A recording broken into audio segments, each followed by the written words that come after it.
केसी international school के वार्षिकोत्सव की आप सभी को हृदय से बहुत बहुत बधाई और शुभकामनाएं देता हूं। अभी जिन स्टूडेंट्स को सम्मानित किया गया है, मैं विशेष रूप से उन बच्चों का अभिनंदन करते हुए माता वैष्णो देवी से उनके उज्जवल भविष्य की कामना करता हूं।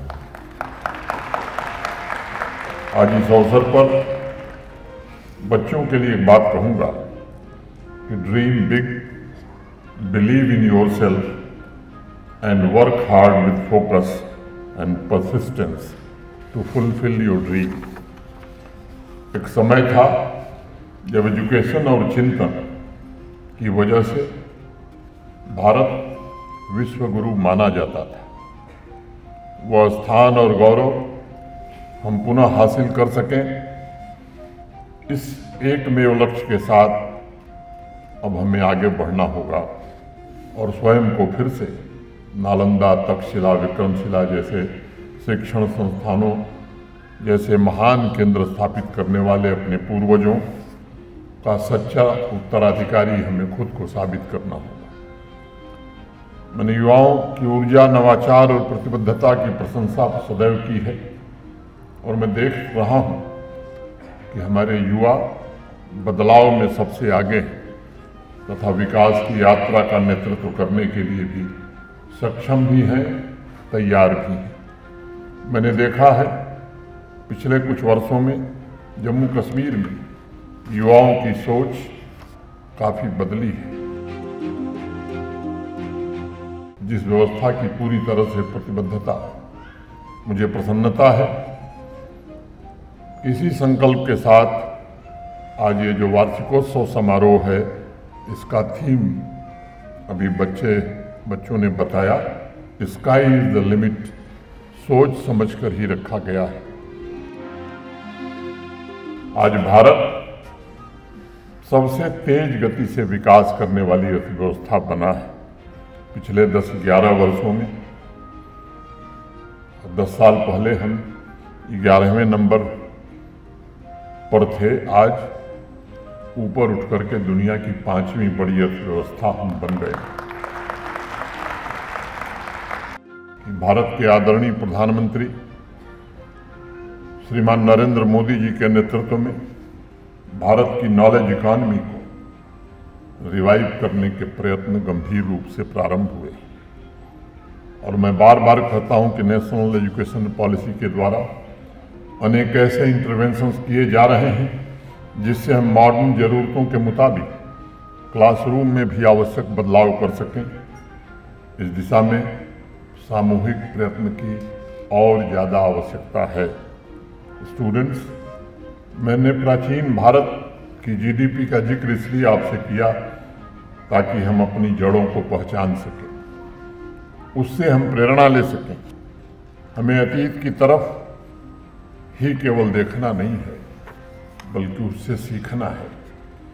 आप सभी अपनी जीवन की यात्रा के ऐसे मोड़ पर खड़े हैं जब आपको भविष्य की योजना बनानी है, प्लानिंग करनी है और सबसे पहले अपने मन में सेटिस्फैक्शन का, संतोष का भाव कभी मत लाइए। आपके भीतर क्रिएटिविटी तभी आती है जब आप अनसेटिस्फाइड रहते हैं और मन में ये संकल्प बराबर लेते हैं कि अभी बहुत कुछ करना बाकी है। उस सोच से सृजन शुरू होता है, नया हौसला मिलता है और तब आपकी जीत तय होती है। एक पुरानी कहानी है, प्राचीन काल में एक छोटे से राज्य पर आक्रमण हो गया, हमला हो गया। सेनापति बहुत घबराया हुआ था, राजा के पास गया और राजा से कहा कि हमें लड़ना नहीं चाहिए क्योंकि दुश्मन की सेना बहुत बड़ी है और हमारी हार तो निश्चित है। यह कहते हुए सेनापति ने अपनी तलवार जमीन पर रख दी। राजा भी घबरा गए, शायद हम हार जाएंगे। राजा भागे भागे अपने गुरु के पास पहुंचे, उस टीचर के पास जिस टीचर ने उन्हें पढ़ाया था बचपन में। राजा ने पूरी बात उस टीचर को बताई। टीचर वृद्ध हो गए थे, बुजुर्ग हो गए थे, लेकिन जैसे ही उन्होंने सुना कि सेनापति ने तलवार जमीन पर रख दी तो उन्होंने राजा से कहा कि तुम मेरे प्रिय विद्यार्थी रहे हो, दो काम करो। पहला, सेनापति को गिरफ्तार करके जेल में डालो, और दूसरा, मुझे आज ही सेनापति अभी तत्काल घोषित कर दो। राजा बहुत असमंजस में थे, घबराए हुए थे, क्योंकि उस टीचर ने तो जिंदगी में सिर्फ कलम पकड़ी थी, उसका तलवार से तो दूर दूर तक कोई वास्ता ही नहीं था। लेकिन गुरु में, टीचर में अगाध श्रद्धा के कारण राजा ने वही किया जो टीचर ने कहा था। सेनापति को जेल में डाल दिया गया और जो टीचर था वो सेनापति घोषित हो गया। वो अपनी छोटी सी सेना लेकर युद्ध के मैदान के लिए चल पड़ा। युद्ध के मैदान से थोड़ा पहले एक मंदिर था। टीचर ने अपने सैनिकों से कहा, युद्ध के पहले जरा परमपिता परमात्मा की पूजा कर ली जाए और इनसे पूछ लेते हैं युद्ध में हमारी हार होगी या जीत होगी। सैनिकों ने कहा, लेकिन ईश्वर की भाषा हम कैसे समझेंगे?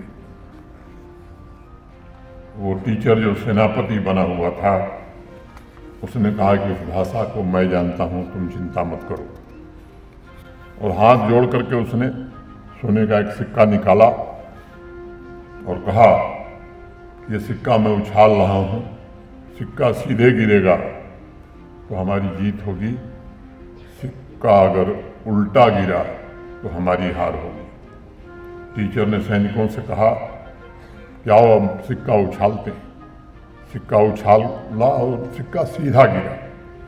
फिर टीचर ने सैनिकों से कहा कि अब हमारी जीत सुनिश्चित है, तुम लोग हारना भी चाहोगे तो हार नहीं सकोगे, जानबूझकर भी कोशिश करोगे हारने की तो ये ईश्वरीय वरदान है, तुम्हें जीत ही मिलेगी। एक छोटी सी सेना बड़े उत्साह से युद्ध के मैदान में उतरी और अपने से दुगनी बड़ी सेना को पूरी तरह पराजित कर दिया। जब जीत कर सैनिक लौटने लगे तब टीचर ने कहा कि देखो, एक रहस्य की बात बताता हूँ। सिक्के के दोनों साइड एक ही तरह के थे जो सिक्का हमने उछाला था, और वह जीत इसलिए हुई कि ईश्वर के प्रति श्रद्धा के साथ साथ पूरी सेना में आत्मविश्वास था, नियत कर्म और जीत के प्रति लक्ष्य का कमिटमेंट था। हम जीत इसलिए गए कि हमारी सोच में जीत घर कर गई थी। ईश्वर के आशीर्वाद से मन में ये विचार और गहरा हो गया कि हम तो हार ही नहीं सकते, हमें तो जीतना ही है। मन में अगर शिखर प्राप्त करने का विचार गहरा है बच्चों, तो आपके बड़े से बड़े संकल्प और सपने भी जरूर साकार होंगे, ऐसा मैं सोचता हूँ।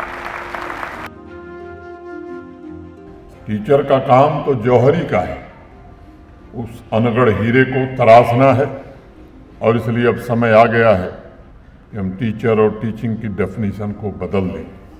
एजुकेशन का मतलब ही लर्निंग है, और मेरा इस बात पर गहरा यकीन है कि जो स्टूडेंट क्रिएटिव होगा, अपनी इंडिविजुअलिटी को प्राप्त कर लेगा, वही भविष्य में कुछ नया सर्जित कर सकता है।